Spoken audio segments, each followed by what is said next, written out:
சம்ஹார நேரத்தில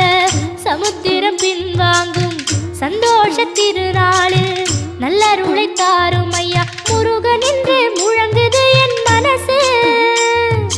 கடலை போல உன் கருணை பெருசு உப்பு காத்து ஊத காத்து சுத்தும் கடலு கரைய பார்த்து சத்தியமா கோயில் கொண்ட சுபையா எங்க குப்பத்துக்கு குலவிளக்கு நீ ஐயா திருச்செந்தூர் ஆண்டவனே வேல் முருகா தினம் உனக்கு நன்றி சொல்வோம் மால் மருகா திருவடியில் தவம் இருப்போம் திருமுருகா